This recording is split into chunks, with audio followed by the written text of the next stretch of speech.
Hi, I'm Mike Healey. Welcome to Rhode Island on a beautiful day. We are located on the East Passage of Narragansett Bay. We don't actually know how Rhode Island got its name, but what we do know is that the Indians called it Conoconoquit.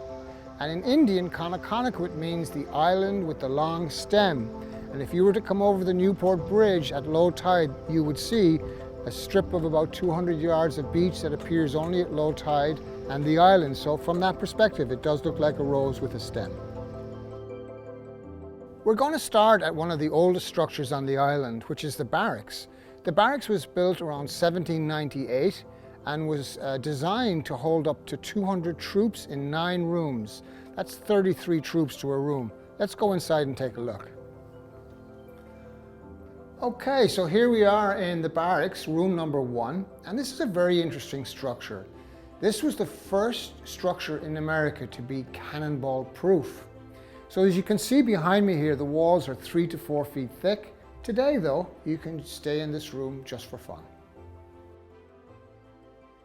At the other end of the Barracks, I'd like to share with you another piece of the history here, which is that the Barracks was part of Naval Torpedo Station Newport in the First and Second World Wars.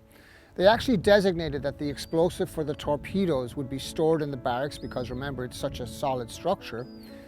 The torpedoes were manufactured on Goat Island. They were brought out to Rhode Island by barge, and then the train tracks that you see here were used to bring the torpedoes up here, marry the explosives to the torpedoes, and then they were test fired out of Gould Island. But right now, let's head up to the jewel in the crown, the Lighthouse on Rhode Island.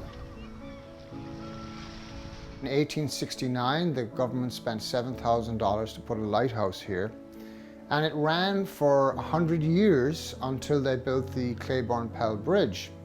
It made the lighthouse obsolete because the lights from the bridge were able to light up the island adequately, so it was no longer a hazard to navigation. But here we are on the ground floor of the lighthouse. Was determined to try and replicate what it looked like at the turn of the 20th century. So one of the things we found, ironically, was the actual coal stove that was used here was in Newport, and we found it and brought it out here. The old washboard that they used, of course, that was your washing machine. We also had, this was your dryer back then. Have you ever heard the expression being put through the ringer? That's what this was. Okay, so now we're coming into the museum room, having left the kitchen and dining area. The hurricane of 1938, which of course was the worst hurricane to ever hit the Northeast. But the remarkable story here at this lighthouse, Rhode Island, was that the lighthouse keeper's daughter strapped herself to the flagpole in 1938 and took these photographs, these actual photographs behind us. One of the things you can see in the photographs is that there was a boathouse there before the hurricane, and after the hurricane, the boathouse was gone along with tons and tons of coal. The life of a lighthouse keeper back in around 1900. So they had what's called a Fresnel lens, and that was run by a kerosene and a wick. So what that meant is that the lighthouse keeper had to tend to that light all night long to make sure that it was working properly.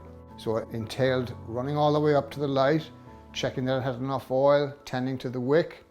But one clever lighthouse keeper decided that he could make his life a little bit easier by putting his bed here, putting a mirror on the railing outside and angling it up towards the light so that all he had to do was sit up, look out and see if the light was working. So that saved him a lot of trips back and forth. When you're standing at the top of the lighthouse, the views really are quite stunning. You can see all the way over to Jamestown, you can see Castle Hill, you can see Aquidneck Island, Fort Adams, Goat Island. It brings images and memories of so many happy times out here, you know. I always look over the bridge at it, you know, to see if it's at low tide with a little stem coming out, and you know, you just fall in love with the place. It charms you.